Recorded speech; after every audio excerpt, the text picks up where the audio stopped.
Vedare tinokuchingamidzai zvekare kune chimwe chirongwa pano paZim Facebook Secrets and Confessions. Tadzoka zvekare nemamwe mamessages tichingoti maswera sei kwanga kuri sei kumabasa. Tadzoka nawo maconfessions awa. So kana kuri kunzi muchida kuuya kuinbox muchida number dzagogo, so you just need to wait a little bit kuzonosvikawo ivo gogo vachizondipa mvumiro yekuti ndinge ndichizoshare mafone numbers avo, because pane vamwe vakakasikawo kuuya avo vandainge ndakapa mafone numbers, saka vanenge vati wandirwai. So you just be patient, then kana kuri kunzi vakazowana mukana vakati vari kuda zvikare vamwe vanhu, then ndozokuforwardirai mafone numbers avo. Rekedzai tibva tapinda mumamessages edu vatadzoka takakubatirai. Pane imwe message iyo yandakatumidzirwa ichibva kuna vanzvadzi vedu. Hanzi makadi zvenyu mukoma, ndinokumbirawo kuti munge muchindiposterawo nyaya yangu makaviga chitupa changu. Ndauyawo pano paplatform penyu. Iniwo chandikuda kubvunza ndechekuti like kana munhu ari musoja zviya, zvinganzi panguva iye yehondo angatozotevererwa nemweya wengozi here? Because murume wanguwo he was in the army but vakasoshaika zvavo. So pavakaenda kuDRC paya then pavakadzoka vava kuita sekunge munhu ainge ava kurasika njere, but zvainge zvisingambonyatso kuoneka kuti vainge vava kurasika njere. Inini semunhu wangu ndainge ndichitoona kutoti there was something that was going on, but mazuva awo avakazonoshaika ndo pazvainge zvava kunyatso kuchioneka manje kuti munhu uyu ari kurasika njere. So vasati vafa vakabva vazondidana one night, ndobva vanditi mukadzi wangu, ndikabva ndati chiiko, vakabva vanditi nguva yangu yekuti ndinge ndichifa, nguva yedu yekuti tinge tichiparadzana yasvika manje. Ndikabva ndati kwete, izvozvo hazviko, you are still going to survive, we still need kuti tinge tichizoona vazukuru vedu. But vakabva vati kana nguva yangu yandanga ndakatarirwa naMwari yanga isati yasvika, but chavapo ndechekuti ndine umwe munhu uyo wandakapfuura nepfuti kuDRC, saka iye ropa rake riri kuchema pamberi paMwari, ropa rake riri kuchema pamberi paMwari. Saka ndiri kudaidzwa izvezvi, ndiri kutonzwa ndichitodaidzwa kuti ndinge ndichiendako ikoko, ndinge ndichinopedzerana naye munhu uyu. Saka murume wangu akazosvika pakunotandadza ndichimubvunza kuti munhu uyu makamupfuura sei, but iye anoti hanzi vakapfuurana during a gun fight in the battlefield. Saka ndikudawo kubvunza kubva kune vedare renyu kuti zviriko here kuti paya panguva yehondo masoja paanenge achirwa hondo, then kana ukapfuura wawapfuura munhu iyeye ange achizokumukira mweya wengozi, kana kuti pane zvimwe zvinhu zvakaitwa nemurume wangu izvo zvaasina kukwanisa kuda kuti budira pachena. Because mubvunzo wangu ungori pakuti why is it paakabvako kuDRC akadzoka achirakidza kuti njere dzake ende airakidza kuti ainge ari munhu uyo ainge akasangana nezvinhu zvainge zvakamuvhundutsa zvikamutyisa. So ndikuda kuti vedare renyu vanozivawo vange vachindibatsira. Okay, vakati vashaika baba, then ndakabva ndazotanga kuona maeffects engozi pamwana wangu. Ndine mwana wangu musikana last born. Mwana wangu uyu mukoma zvemarriage ndotoona kutoti zvemarriage zvatoramba. Apa unoti kana wakamutarisa unoona kuti mwana uyu aripo zvechokwadi, but kuti ange achiwanawo mukomana wekuti anongoti mama uyu ndiye munhu wangu wandava kufambidzana naye, ndakambotanga ndichamurova mwana uyu. Kudzamara ndazotoona kutoti mwana ndikaramba ndichinetsana naye ndinokwanisa kuzosvika pakumukuvadza. Mushure mekunge ndati one day paya pandainge ndichinetsana naye ndikabva ndati chii chiri kukonzeresa iwe kuti unge uchiita unhubu hwakadai? Then akabva azoti mama, ndine umwe murume uyu wandinorota anenge akapfeka uniform yechisoja. Saka murume uyu anozotanga kunetsana nadhedhi obva azokurira dhedhi. Saka ivo dhedhi vanobva vamuti chiendako unogara pamwana wangu unge uchindipa zororo ingakwani ndakafa, chienda pamwana wangu. Saka hanzi murume uya anobva azouya obva arara pamusoro pemwana wangu. Anoti kana arara pamusoro pemwana wangu kudaro iye mwana anoti ndinobva ndatanga kutorota uye ndichirota kudaro ndinenge ndichichinjaniswa nevarume vakasiyana-siyana, zvinova zviri zvinhu zvaaiti zvinozomuafekta spiritually, mentally, physically. Kana amuka zviya hanzi ndinotongomuka ndichitonzwa kuti dai ndatosangana nemurume pabonde, ende iye mwana achitaura anoti kungosangana nemurume pabonde ka1 ndinenge ndava kuzatoda nezvake, ndinenge ndava kutoshuvira kuti dai ndaita move on with my life. Saka ndiyo nyaya iyi yandiinayo. Ndinodawo kuti vedare renyu vange vachindibatsira, kana kuino vanokwanisa kundibatsira nezvandingakwanisa kushandisa, so that mweya wacho uyo watinosuspekta kuti ugere pamwana unge uchizosvika pakutaura, because mwana wangu ratongova hure renyika. Vedare ndo message iyo yandakatumidzirwa ichibva kuna vanzvadzi vedu. Please ngatizamei kuti tinge tichitaura navo vanzvadzi vedu ava mucomment section. Zvakangoma hazvo vedu we, hanzi mwana wangu yatova pfambi yenyika, pakaipa. Rekedzai tibva taenda panyedu inotevera. Nyedu inotevera yakamira sekudai so. Hanzi makadi zvenyu mukoma, ndinokumbirawo kuti muge muchindipostirawo nyaya yangu makavigawo chitupa changu.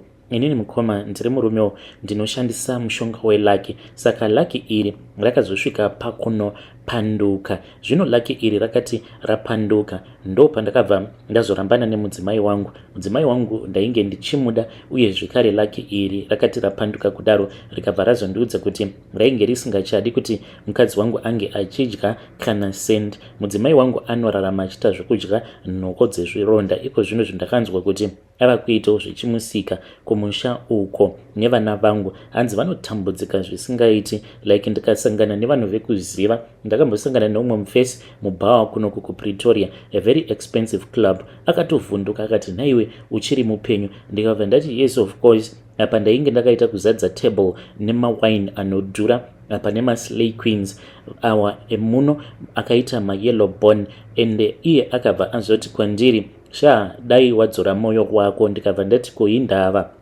Akabva anditi, mudzimai wako ndakamuona last time pandakaenda kumusha. Mudzimai wako ari kutambura zvisingaiti, zvekuti mudzimai wangu akasvika pakumupa mari because of the way that she is suffering.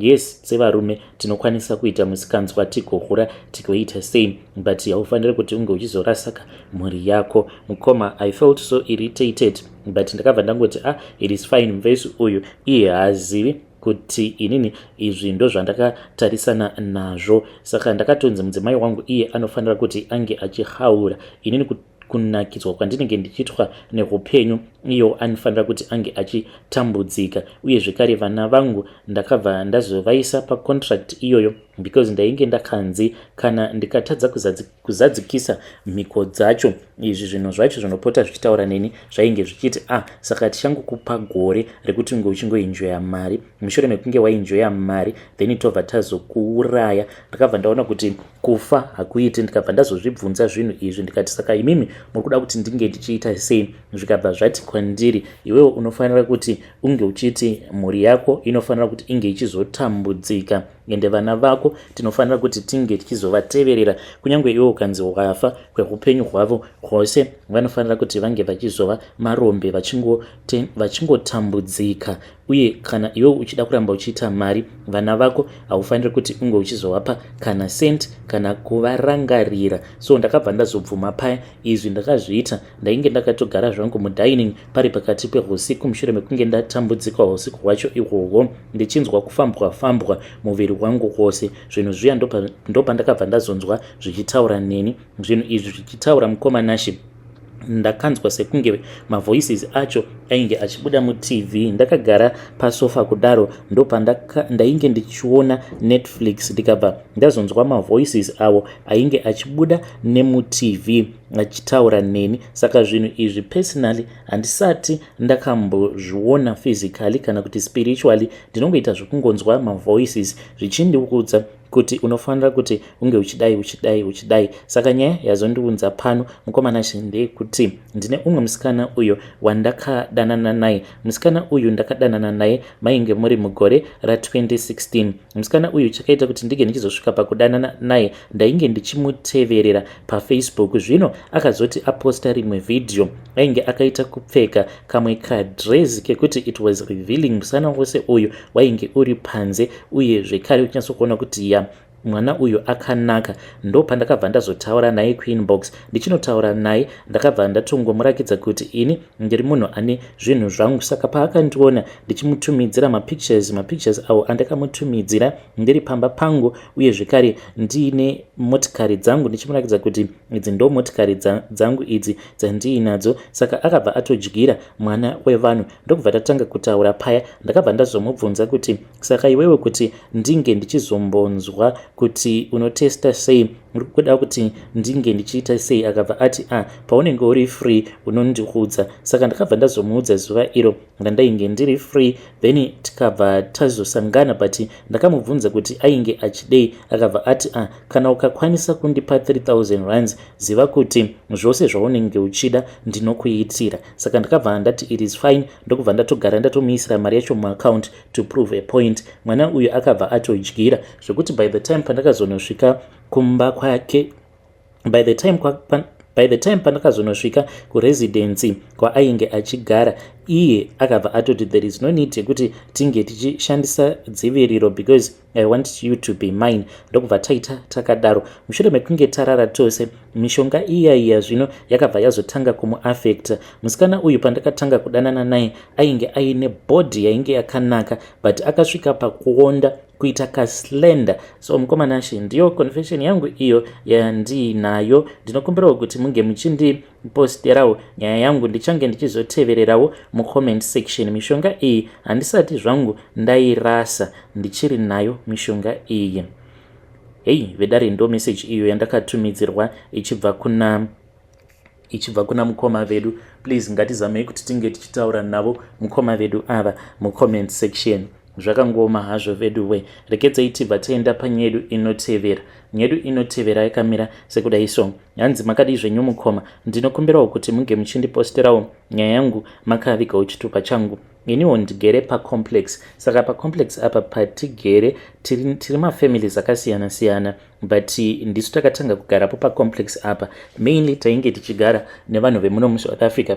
Painge pasitomborina kana problem at all. Saka pane umwe mukadzi uyo muZimbabwean akabva mukuvhunika gumbo. Inini ndini ndakakonzeresa kuti mukadzi uyu ange achizosvika pakuvhunika gumbo. So mukadzi uyu regai ndingoti patakatanga kugara takati wandei semaZimbabweans ndo pakatanga maproblems ose ipapo. So munongovaziva kuti maZimbabwean vanonyeya, vane ruchiva and things like that. So ndakabva ndazobhoyekana neumwe mukadzi uyo ainge achizviita kunge iye ndiye anogona kutonga sterek. Ndikabva ndati ini handingambotongwi nemusalad. Ndakabva ndazoenda kune vamwe magogo vemuno muSouth Africa. Ndikabva ndavaudza kuti izvi, ndikabva ndazovaudza kuti uyu mukadzi ndainge ndichida kuti ndinge ndichimugadzira, plus ndainge ndava kutya kuti nerunako rwake zvimwe kuda murume wangu aizopedzisira ava kumuchiva, because mukadzi uyu aipfeka zvimwe zvinhu zvekuti kana uine murume you won't even feel comfortable at all. Saka magogo vaya vakabva vati zvishoma izvozvo vainge vachida kumuisira trap kana kuti chavanoti munomu chiposo, ndo chavakazondigadzirira. Saka ndakabva ndazochipiwa chiposo cheche. So iye ainge achigara upstairs, isusu tichigara downstairs. Ndakabva ndazoenda upstairs mushure mekunge ndataimira ndikaona kuti vanhu vose vainge varara. Ndakabva ndazongonochisiya chimushonga chechiya. Saka vakanditi chisiye chainge chakaita chipepa bag. Vakabva vanditi kana ukangonochisiya kudai ukasangoonekwa nemunhu icho chinosvika pakudisappear, but chinenge chichiripo, just that vanhu vanenge vasingazochioni chiposo chacho ichocho. Mangwana makuseni mukoma ndakazongonzwa yava mhere. Ndokubva ndabuda panze nemurume achiteverawo. Tikati kochi izvo ainge ari musikana uya akaita zvekutsvedza. Saka pakunotsvedza paya ndokubva avhunika gumbo. Ndakungoti kune vamwe vanhu kunze uku, kana ukasvika panzvimbo yaunenge wasvika, read situation uone kuti ipapo zvinenge zvichiitwa ipapo ndezvipi, iwo usazozviona sekunge ndiwe unonyanyisa kuziva sterek wava kuda kutonga vamwe vanhu vekuti unenge wakatosvika vachitogarapo panzvimbo ipapo sezvatainge tichida kuitwa nemusikana uyu. Saka vanhu vatigere navo vazhinji vacho vanotongaenda kuchechi. There is no one who even suspected kuti pane munhu angazowana simba rekuenda kun'anga achida kungomukuvadza. Vanhu vakangoti maybe it is an accident since that day paakabuda achizonotsvedza pamasteps ainge akapfeka mazihigh heel ake ainge achifarira kupfeka. So no one even suspect kuti ndini ndakakonzeresa zvose izvo zvakaitika. Ndiyo confession yangu mukoma. Kana mukazondipostera nyaya yangu please ndiziviseiwo, ndichange ndichizoteverera mucomment section. Vedare ndo message iyo yandakatumidzirwa ichibva kuna vanzvadzi vedu. Please ngatizamei kuti tinge tichitaura navo vanzvadzi vedu ava mucomment section. Zvakangoma hazvo vedu we. Strange things indeed they do happen in this world. Regedzai tibva taenda panyedu inotevera. Nyedu inotevera yakamira sekudai so. Hanzi makadi zvenyu mukoma. Ndinokumbirawo kuti munge muchindiposterawo nyaya yangu makaviga chitupa changu. Iniwo ndinoda kureurura kuti ndakamitiswawo namadzibaba. Madzibaba ava vakandimitisa mainge muri muna February mugore ra2021. Ndini uyo ndainge ndichifamba ndichitsvakawo mbereko. Saka ndakabva ndazoenda pane vamwe madzimai. Madzimai ava vakazoita sekunge kundidadira. Then ipapo pamba pavo painge paina vamwe madzibaba. Ndobva tatochinjana mafone numbers namadzibaba vaya. Tikabva totanga kutotaura. Saka mukuzonotaura vakazonditi madzimai uyai kumba. Ndobva ndazoenda kuya but tinoda kureurura kuti ndichizonosvika pakuzonosika bonde navo madzibaba ava. It was my own decision. Handina kushandisirwa minamato yakashata navo madzibaba ivavo. Ndainge ndichida kungotesta kuti ndini here ndava nedambudziko. Even though in my previous marriage ndainge ndakamboita mwana, kana kuti murume uyu sezvo ndainge ndakasangana naye muno mumujoni iye asina kumbogara akaita mwana. Saka I just wanted to test kuti ndinge ndichiziva kuti what is really going on, kuti ndini ndine problem here kana kuti murume ndiye ane problem. And zveshuwa ndakabva ndaziona kuti murume ndiye ainge aine problem. Madzibaba havana kana kumborara nini zvakaenda kure. Ndikabva ndatoona kuti ndainge ndatobatira pamuviri namadzibaba. Tinocommunicate secretly and takazviudza kuti we have to tell mwana uyu kana nguva yacho yazosvika, kuitira kuti wo mwana ange achizosvikawo pakuziva vedzinza rekwake. Vedare ndo message iyo yandakatumidzirwa ichibva kuna vanzvadzi vedu. Please ngatizamei kuti tinge tichitaura navo vanzvadzi vedu ava mucomment section. Hanzi handina kana munamato wandakashandisirwa. It was by my own choice. Zvakangoma hazvo vedu we.